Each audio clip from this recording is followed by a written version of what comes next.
Rachel. All right. And there's Erin. Hello, everyone. We're going to get started here. Just a few minutes. Got one more guest coming in. And while our attendees are also joining, a little fun chat for our audience. Put your favorite Motley Crue song in the chat. We'll explain why later. Let Erin explain this one. Yeah, Erin, Happy to. explain. I'll be happy to explain. I will give a bullet point explanation. There, in generational gaps, things emerge in natural conversation. Bands tend to be one of those gaps that come up. Motley Crue is an example of a gap between different generations that may have not carried from one to the other. Yeah, there you go. That was a great explanation, Erin. I love it.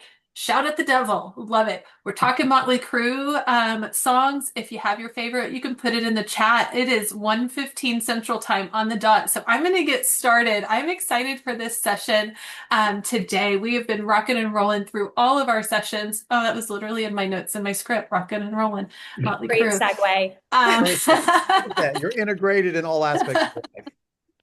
We've had a lot of great sessions. So I'm excited for this session. Our friend Rachel Keller is coming to share with us the Promise Gap, along with our friends Erin and Eilleen from 12 Oaks Senior Living. We're going to talk a little bit about the move-in process. So, Rachel, I'm going to turn it over to you to take it away and talk about this Promise Gap with our audience. Absolutely. I'm so excited, Katie. Thank you so much for having me. We are going to have so much fun today. So, it's going to be a conversation amongst friends. We are going to have this be a little bit like TED Talk, a little bit like case study, just like hanging out with your best friends. So, I'm going to go ahead and share my screen. And everybody tell me here if you can see this. Yes? Yes, you are good. I will say yes. A promise gap Yes. showing. The Okay. promise gap to be exact. Perfect. Yeah. So we are talking about the promise gap. Thank you for teeing that up, Erin. So what we're saying is the gap between the promise that your brand makes and the process that your new residents experience could be costing you more than you think. So three massive brands have figured out something about this exact problem, and we are going to learn from them today. So I'm going to have my journalist hat on. I'm so excited to be sharing the case study. So a little bit of background. A lot of you may know that I love to read and I love to listen to podcasts. So I listened to a bunch of podcasts from leaders of these three organizations and read a few books and basically just dug out the best pieces of knowledge that we're going to hear today. But not only do we have the experts from the books and the podcasts, we also have a few experts on the call with us, my friends Erin and Eilleen from 12 Oaks. So do you want to introduce yourselves? Aaron, I am Aaron from 12 Oaks. Do many, many things in the corporation, but one of my favorite things is sharing knowledge and learning from people like Rachel, and that's what we're doing today. Oh, that's good. I'm Eileen. I'm with 12 Oaks as well. I've worn many hats and definitely lean into the sales and what happens with our residents and our families as we start to move them into our communities. So, looking forward to this conversation. Me too. And I know that one of the things that has been starting to be talked about more is the rise of the resident experience. So I would love to hear from you before we even get into the case studies today. Tell me why the rise of the resident experience is so important, and especially at move-ins. Yeah, you want me to kick us off, Eileen? Yeah, go ahead. Thank Yeah, you. so especially at move-ins, that's a key part. Uh, Mhm. what happens is people are spending, a little over $3,000 to get this move in by the time it's done. If your organization tracks that, you've had 20 hours in the selling zone, whether that's independent living, assisted or memory care.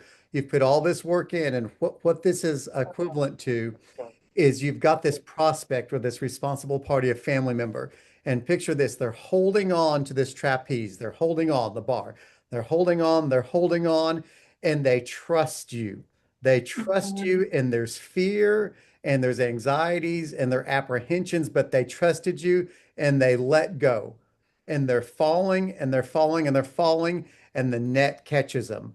That net is your trust, is your promise, is your environment, is your culture.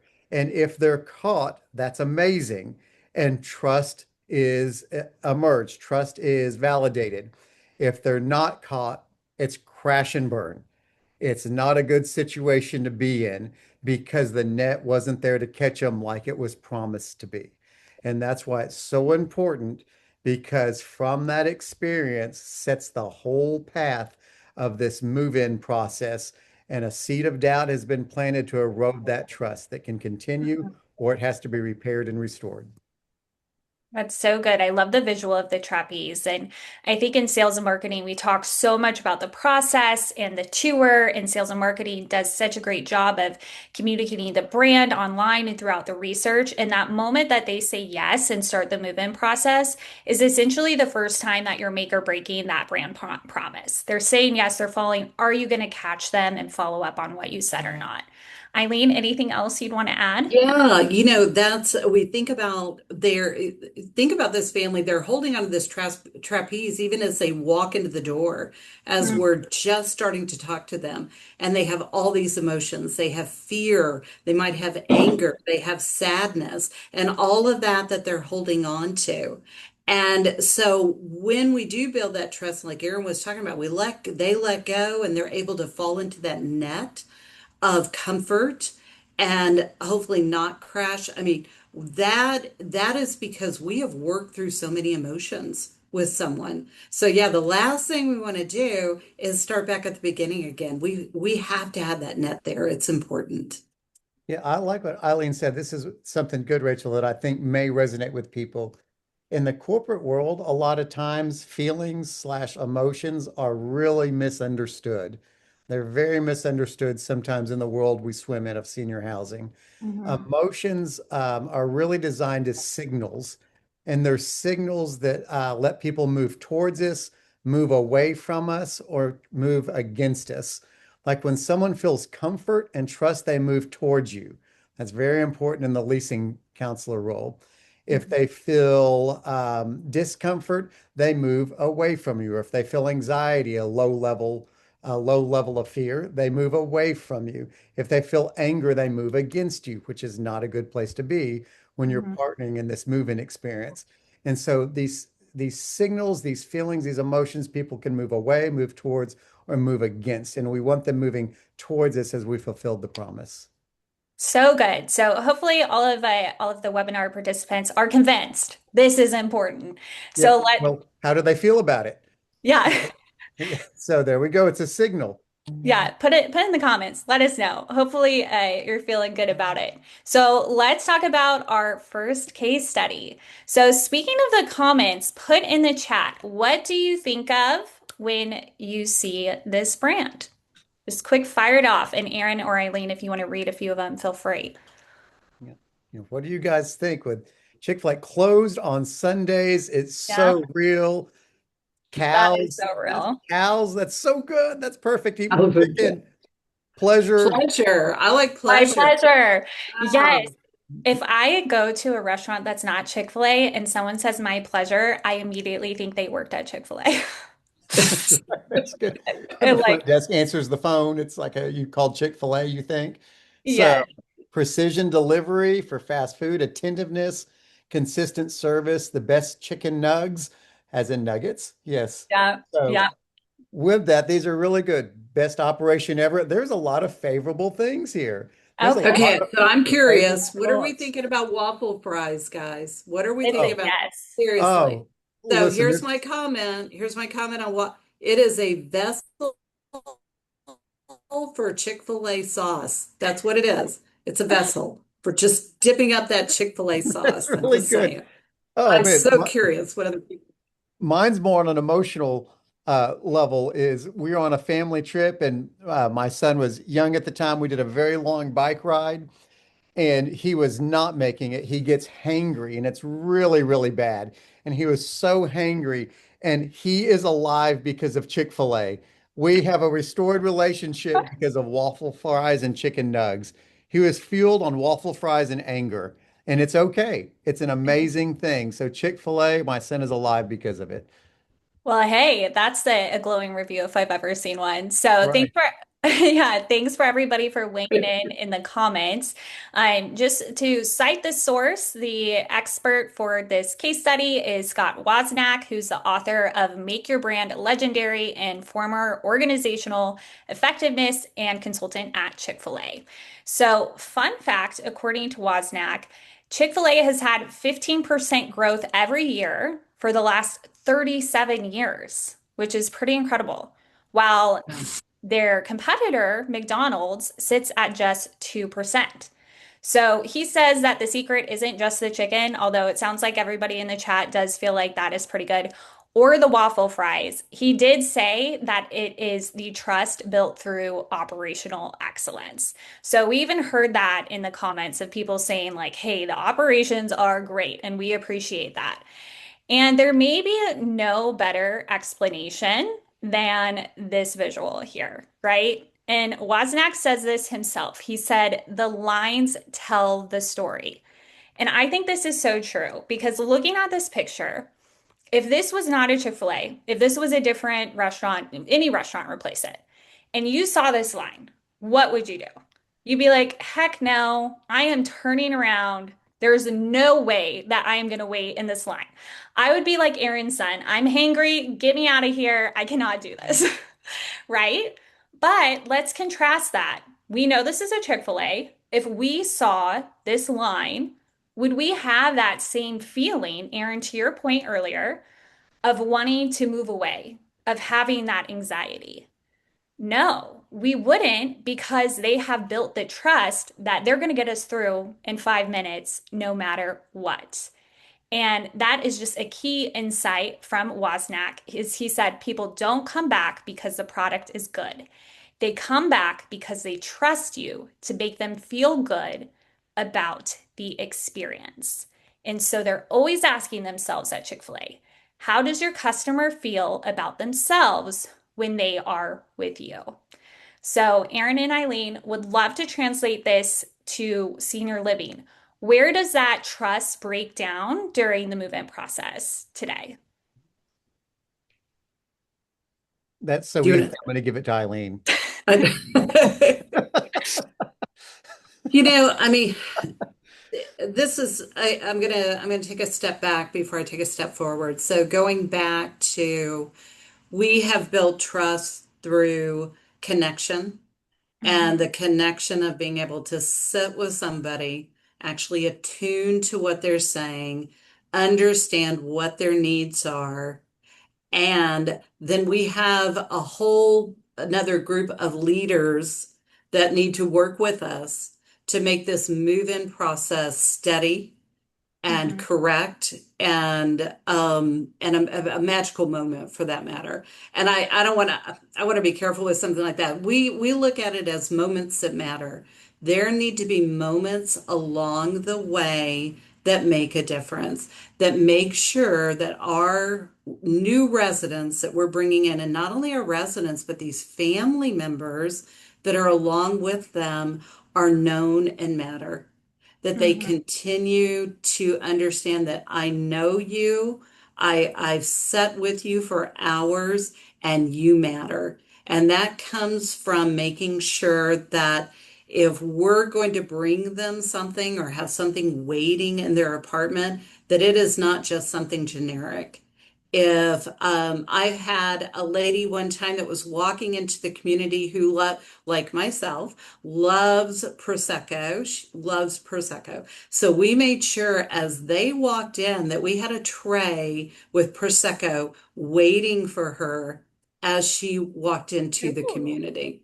So items matter like that, words matter. So that's kind of a short way of looking at all that we need to do. Mhm. That's awesome, Eileen.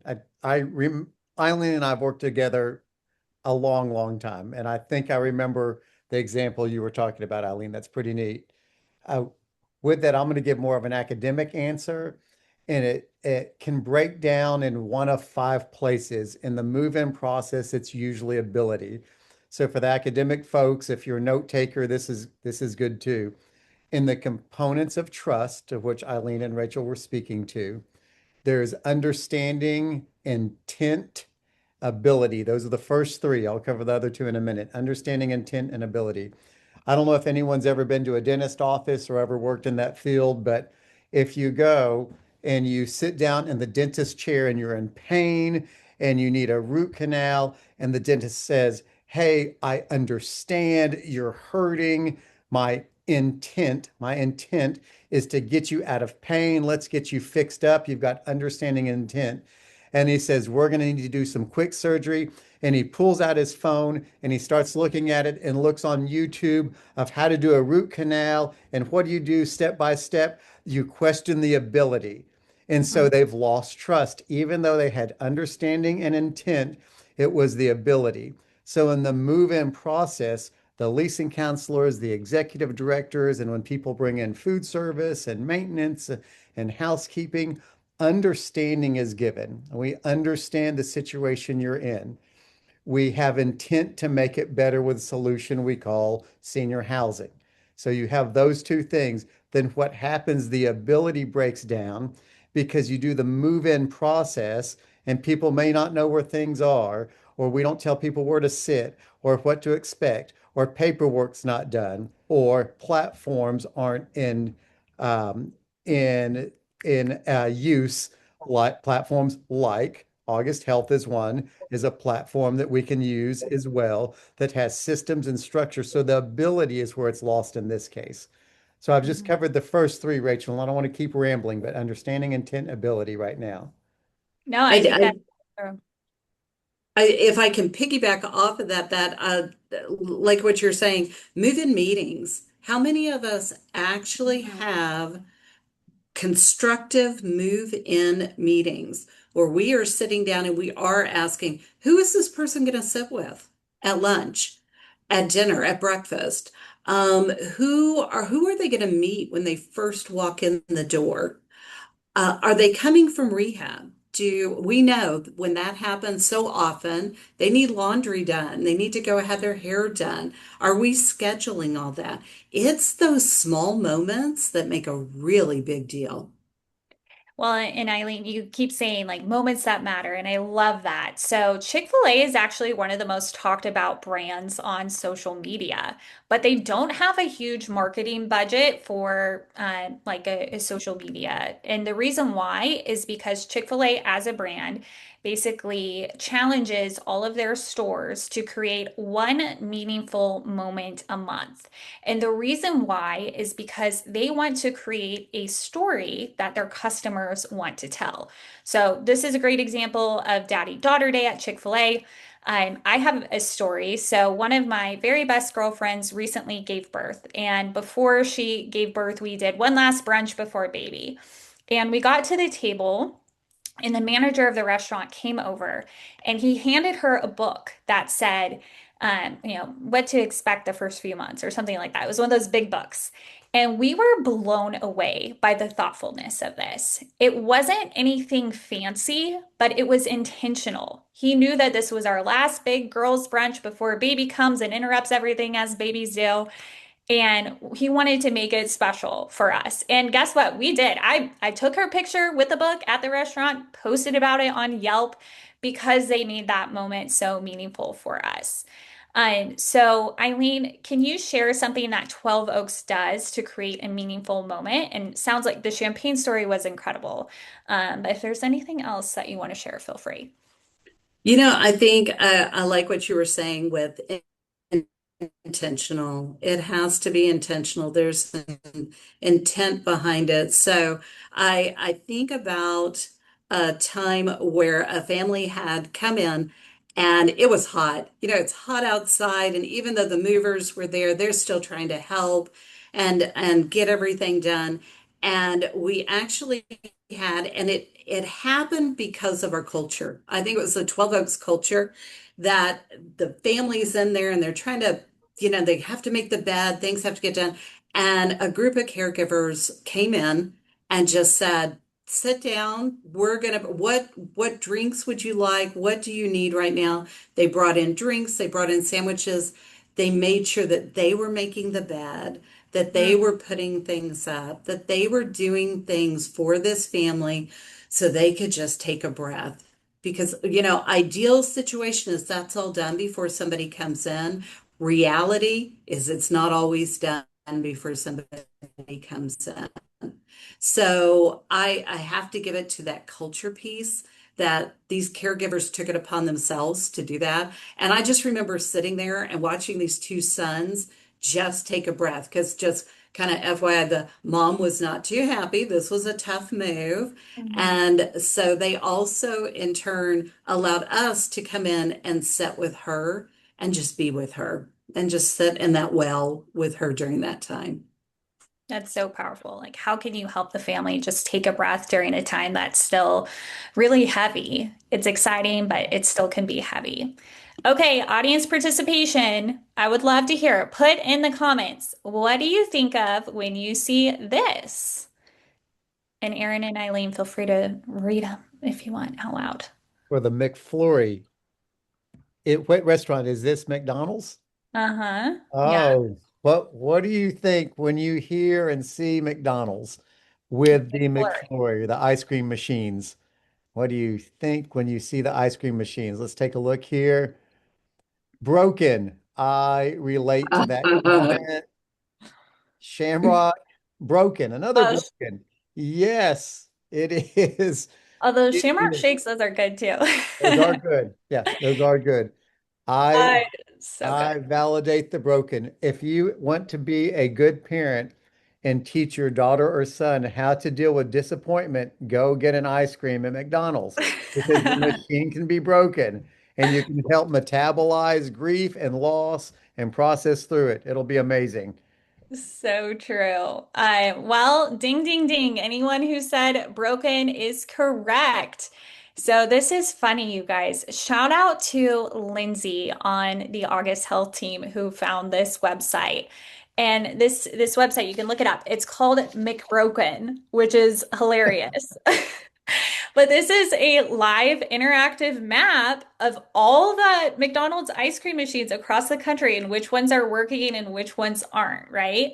So, what's crazy is that usually McDonald's ice cream machines are only broken 20% of the time, but yet we all said broken, broken, broken, right? We all associate it with it not really working. So even though it's only 20% of the time, people remember it because it is a pattern. So I think when we're looking at the move-in translation here is like, where are the processes breaking down or like these ice cream machines? So these are the small details that signal, all right, this community isn't really following up on their brand promise. And I think it can be little things like Erin and Eileen would love to hear from you on what you think. But I think some of the ways that this shows up is even in move-in paperwork. So if you have logos that are incorrect, or maybe you have forms that have so many versions that maybe they're contradicting each other just because they haven't been updated or copies on copies. Like these can be our ice cream machine moments. Yeah, the move-ins have to be orchestrated. And I think sometimes that's where our leasing counselors, our sales directors, get that little hiccup of not understanding that you can direct this. It's okay. It's okay. You've built trust, you've built connection. It really is a good thing. It's going to make a smoother move for people to schedule the time for the paperwork. Who's doing it? When are they doing it? I mean, schedule every little moment. When is somebody moving in? Who are their movers? What time are they coming? Help to guide that. Most families, and I've gone through this, I actually went through moving my husband into a couple of different assisted livings. So being on the inside, boy, talk about, that's eye-opening. So that there was guidance. And when I had guidance of saying, hey, listen, yeah, here's a good time to be here.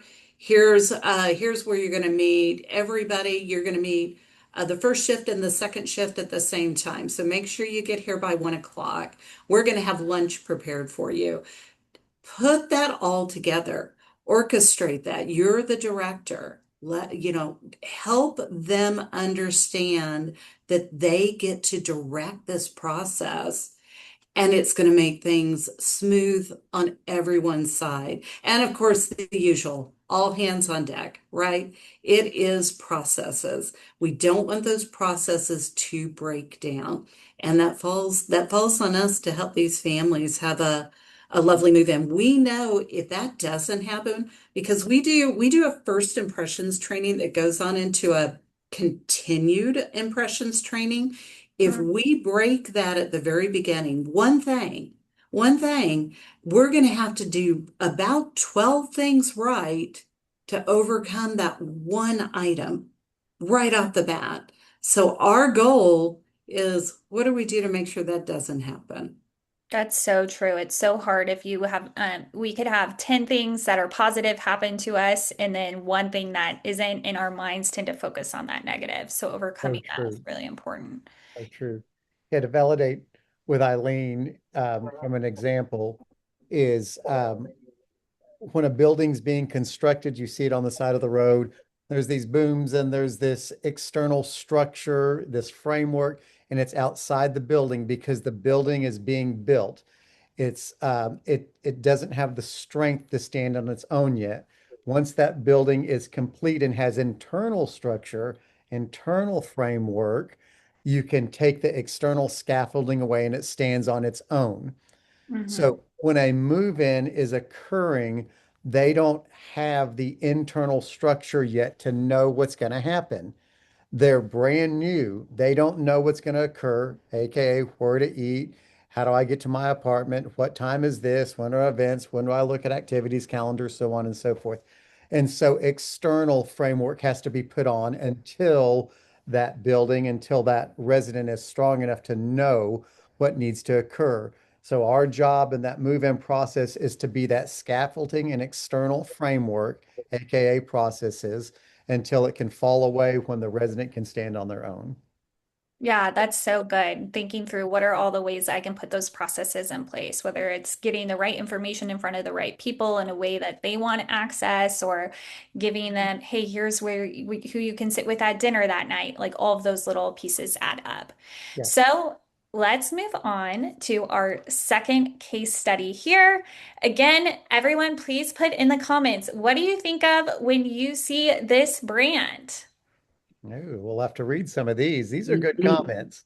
And while people are putting that in there, I'm curious, Erin and Eileen, are you loyal to a certain airline? Oh, yes, Or absolutely. I who will are you start a loyal debate here, to? but I am and I know, boy, I know their flights are late and things happen, and I could tell you stories. And I'm an American Airlines gal. I Okay. fly a lot, usually a lot of times every week, and so yes, that's who I'm loyal to. Okay.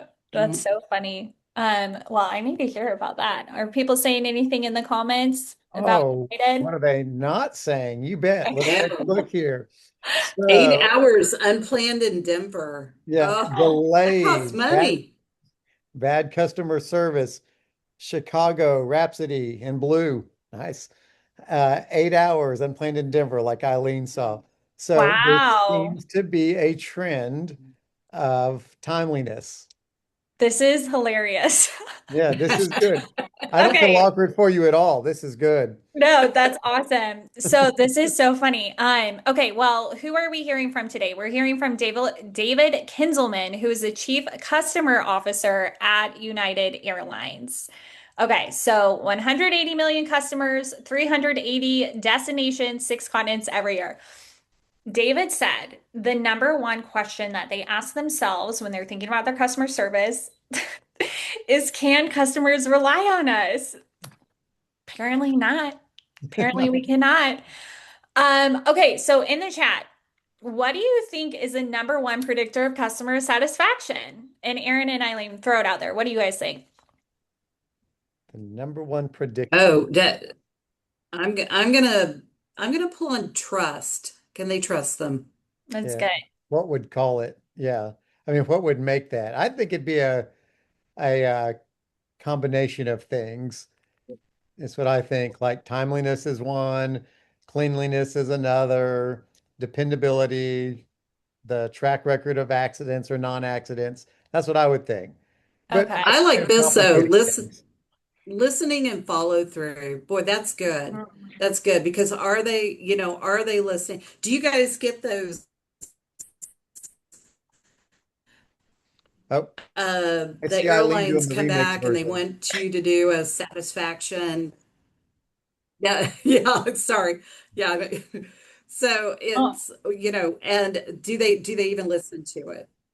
Yeah, just yeah. to repeat, I So think it Eileen was saying, like, do they do satisfaction surveys? As I think for me, it was mhm. a remix freeze version. And so Eileen, you froze in it was a very attractive manner. So it was good. You didn't look weird at the Oh, end. I hate So that. No, I think that's so good. So, what it is on-time flights. So, I think this is going to be an interesting one for us to look at because a lot of people were saying like, "Hey, actually, they were not on time." Which, if that's the case, that's completely fine. It's interesting to see like what they perceive as their promise versus maybe what people are actually experiencing. But what they did was they built a predictive tool called a connection saver. And so what this does is it predicts when a flight will arrive late. So they may hold the door a little bit longer. They'll alert the gate agents. And the whole goal is to try and proactively solve the problem before you get those unexpected 8 hours at the layover, right? And what I think is really interesting, and this has been a theme of what we've talked about so far, is that when they're thinking about the KPI, they're not just looking at the amount of connections saved. They're thinking about the moments that matter. And Eilleen, that was actually something that you brought up earlier. So they're thinking, all right, is this person going to say, I'm no longer going to need that overnight hotel, or I'm going to be able to make my meeting, or I'm not going to miss half a day of the conference? Like all of those stressor situations that happen when you maybe aren't going to miss your flight, they're trying to get ahead of that. So where do we see these moments that matter show up during that move-in process, Eilleen? Oh goodness. It's I think definitely what we've talked about, certainly from the very beginning, you're going to have those mo actually from the very beginning when we even start the sales process of having attunement, active listening and Mhm. real attunement where we're leaning in and we're really attuning in to the emotions that they have and the feelings that they have. Those moments as they walk in the door is yeah, I think you look at the flight schedule and what's going on. Is everybody on time? Is everybody dancing the way they need to dance? Are the steps correct? Are we um are we making sure that we're reading the room? It's so to say that are we seeing the emotions that that person has? And I know I keep going back to that, but this is huge. Do we see where they are and where they're sitting in that moment? Because not every person that walks in your door is, oh yeah, I'm so glad that I get to move into assisted living today. Instead, it's like, man, I just left my home. I just left my home of 50 years, and I'm making a huge decision to make a difference. A moment that matters is being able to be with that person and walk them through those emotions as they're coming into a totally different lifestyle and remembering all the things that have probably happened to lead them up to this point. So let's make sure we're reading that and we're sitting with them in that. That's a moment that will make a difference. Yeah, it's the reason why behind that flight being missed. Oh, it's because I'm trying to see my best friend and she's going to be gone the next week or whatever it is. Like there's Yeah. a reason why you're trying to make the flight. There's a reason why you're moving in. And so understanding that deeper why is really important. So I'm curious for the people who were like, United Airlines, you didn't like them as much. Were they very transparent in communicating the delays? Because looking at Kinselman's research, he said at the end of the day, we all want agency, which I think being in senior living, we can all really relate to, right? Because our seniors and our residents are saying the same thing.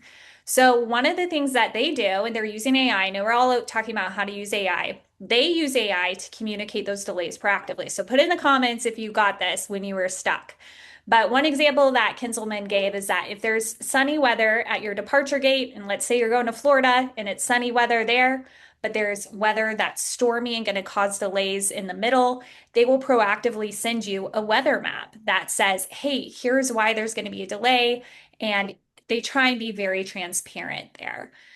So I think a question is like, how do we prepare for those storms with move-ins? And Aaron, were you going to say something? I do. Yeah, I want to, I mean, there's an interactive crowd here, so I want to be sure and capture the involvement. Someone is very integrated and wise that while there's delays, they reference the tool was pretty cool to use with Okay. the tight connection. So that's something that even though we're talking about the realities of being late, I love this person's comment of the integration of, hey, I acknowledge they're late and I see the good they're doing as well. And then another comment was really good to tag on to what Eilleen was saying is simplified it so well. Is the room ready? Are we prepared for their arrival? And do we know the details to create a positive first impression to make a lasting memory? That's really well stated in a point form, those three components. That's really a good one that Lisa put out there. Is the room ready, but are we prepared? And I'll take that back to what we're talking about with United is you can arrive, and you guys have probably had this. I'd love to hear you in the chat. You've arrived to the gate, and the jet bridge is not there. And Mm-hmm. so you're on time. It's like, okay, I'm going to be able to get off and run and go get my plane, and you wait another half hour for the jet bridge to get there. So that can be, and that's a moment that everything could have gone so well, and all of a sudden it does what Aaron talked about at the beginning. It crashes and burns at that Yes. moment. We I it just with an airplane example, maybe it failed in expectation Maybe versus I shouldn't have said it that birds. way. That's Sorry. just my No, own it's so true. That my just happened to me yeah, like how two about weeks that? ago. It was so frustrating. But that's Wow. so good. Like this is sometimes it takes looking outside the industry to be like, all right, where's the moments where that's not there? What's it called again? The term, I don't know. What did you say it is? The the jet bridge that The comes jet up. bridge. Yeah. Thank you. Mhm. Yeah. Where is the jet bridge missing, right? Like sometimes it's More taking it continues. outside that helps us think about our own processes. So I love that. Okay, we are running short on time, so we are going to move on to our third and final case study, which is the most magical place on earth, which maybe that's what you think of when you see this. Let me know in the comments what you think of when you see Disney. And Aaron, the voice of the people, let us know what they say. Voice. That is the nicest thing you've ever said to me. Yes, Well, you're voice, the voice of the welcome. people. I accept it. I'll take it. When we get comments, we'll go ahead and put those out there. We have them But coming. Magical marketing. Ooh, that's yeah, really Mm. well. Nostalgic. I identify and relate to that one. Nostalgic. It's been around for a lifetime. Disney is not Motley Crue. They go and transcend generations. Look at that, Rachel and Katie. that's We hilarious. all know Throwback. them. That's right. Yes, tying back in. So, Details, accommodating, kindness is another comment, and yes, personalized experiences. That's really good. Mm. Yeah. It's so personalized. good. That's really, really well said or well observed.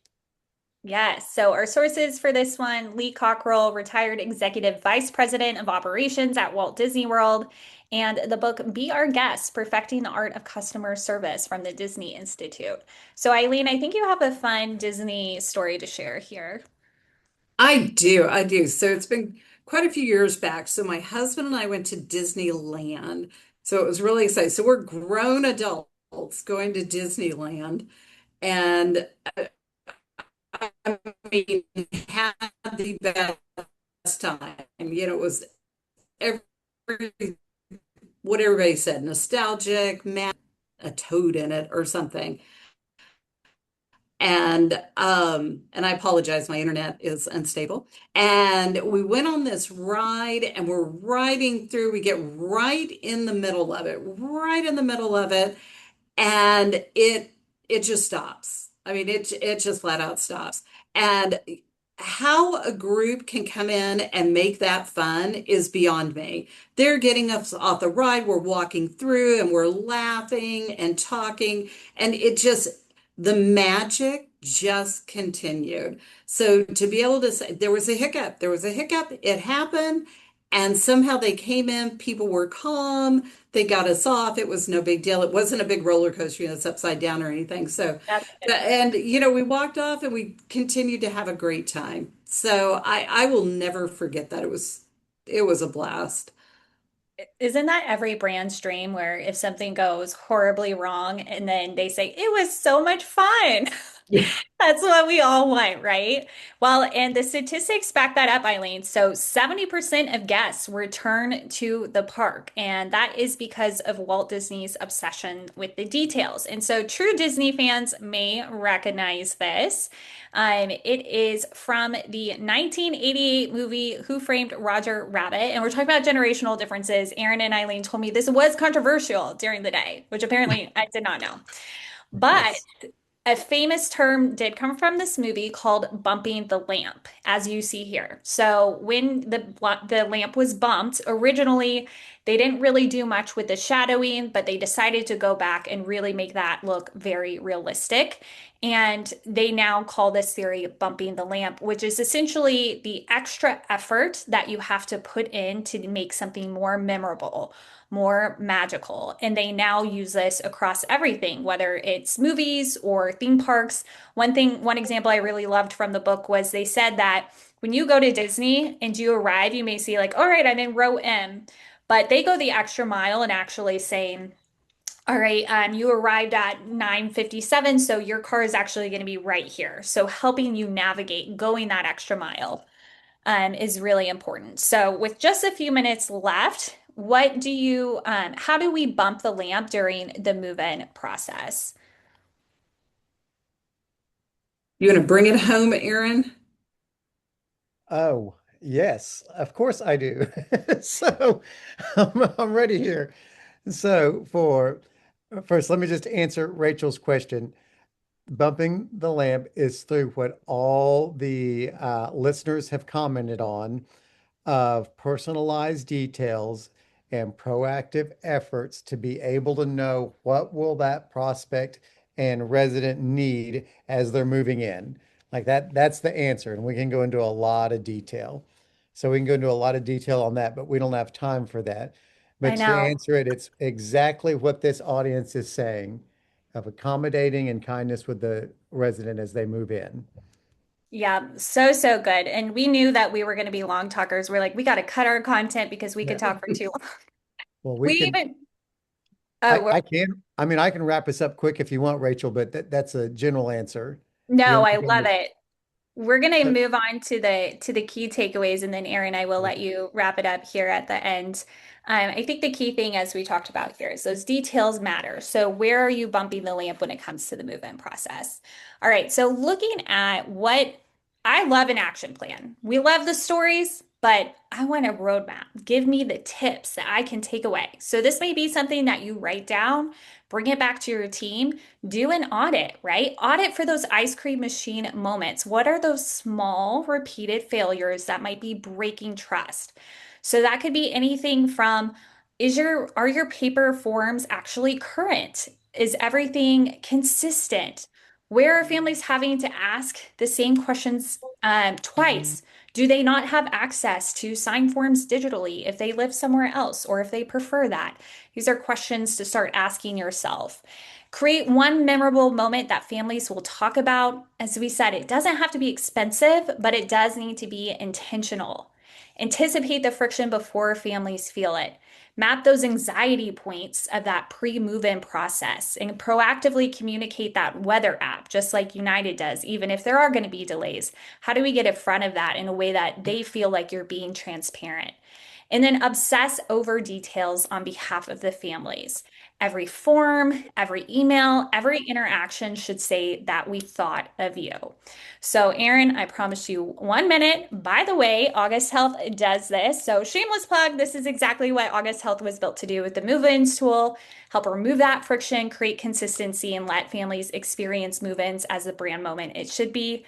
And Erin, any final thoughts here? Well, I don't have a shameless plug. We at 12 Oaks have used August Health, and while Mhm. nothing is perfect, you're always looking for what has the least problems.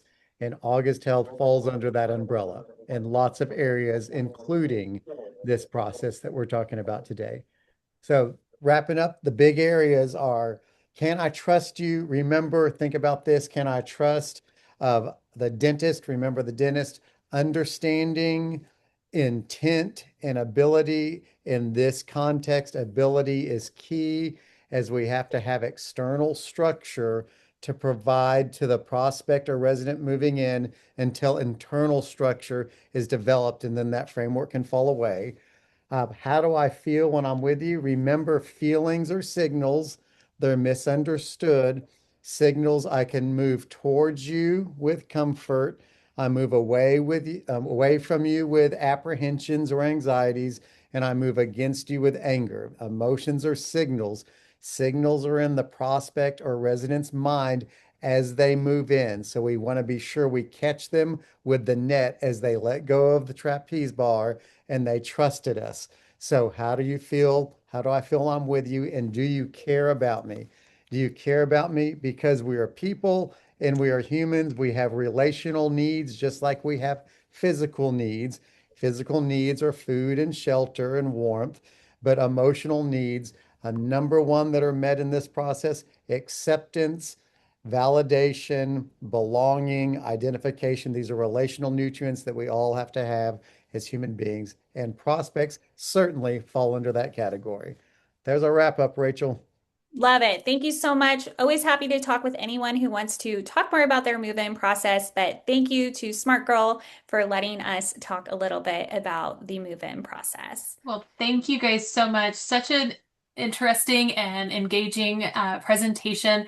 And the move-in process is so important to the entire customer journey. And that's why this made perfect sense for today's topic of sales alignment and automation, because we can do all the marketing and get the families to the door, hand it to the sales team. But if we don't have that smooth handoff to the move-in process, that brand promise can definitely break down. And you guys did a great job talking about those, giving some great tips for our audience. So thank you for everybody for joining us today. Our next session will start at 2:15 Central Time. So a little short break, and I'll see everybody back on our next session.